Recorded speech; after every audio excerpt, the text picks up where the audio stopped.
திருச்சி மாவட்டத்தில் இதுவரை உரிய ஆவணங்களின்றி கொண்டு செல்லப்பட்ட 4 கோடியே 2 லட்சம் ரூபாய் பணம் பறிமுதல் செய்யப்பட்டதாக தேர்தல் அதிகாரி பழனிசாமி தெரிவித்துள்ளார். திருச்சி மாவட்ட ஆட்சியரும் தேர்தல் அலுவலருமான பழனிசாமி மாவட்ட ஆட்சியர் அலுவலகத்தில் பத்திரிகையாளர்களை இன்று சந்தித்தார். அப்போது பேசிய அவர், திருச்சியில் 2505 வாக்குச்சாவடி மையங்கள் அமைக்கப்பட்டுள்ளதாகவும் இவற்றில் 3 வாக்குச்சாவடி மையங்கள் பார்வையற்ற மாற்றுத்திறனாளிகளுக்காக உருவாக்கப்பட்டுள்ளதாகவும் தெரிவித்தார்.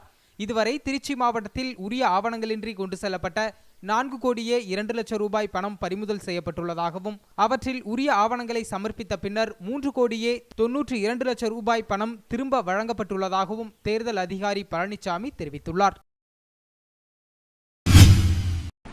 அதோடு நம்முடைய மாவட்டத்தில் இதுவரை பறிமுதல்கள் 4 கோடியே 2 லட்சம் வரையில் நம்ம டோட்டல் சீசர்ஸ் பண்ணியிருக்கிறோம்.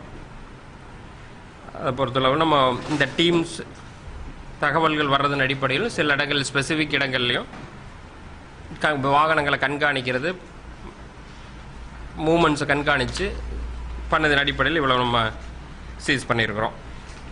அதில் உங்களுக்கு நம்ம ஆவணம் கொடுத்த வரையில் ஒரு 3 கோடியே 96 லட்சம் வரையில் நம்ம ரிலீஸ் பண்ணியிருக்கிறோம். பேஸ்ட் ஆன் த டாக்குமெண்ட்ஸ், அவங்களுடைய ஆவணங்களின் அடிப்படையில் நம்ம அதை ரிலீஸ் பண்ணியிருக்கிறோம். நாமினேஷன் அப்படின்னு பார்த்தோம்னா நம்ம இதுவரையில் 32 நாமினேஷன்ஸ் வந்திருக்கு. 22ஆம் தேதி 2 நாமினேஷன், 25ஆம் தேதி 27 நாமினேஷன், இன்றைக்கி 3 நாமினேஷன், மொத்தம் 32 நாமினேஷன்ஸ் நமக்கு ஃபைல் ஆகிருக்கு இன்றைக்கி வரையிலும்.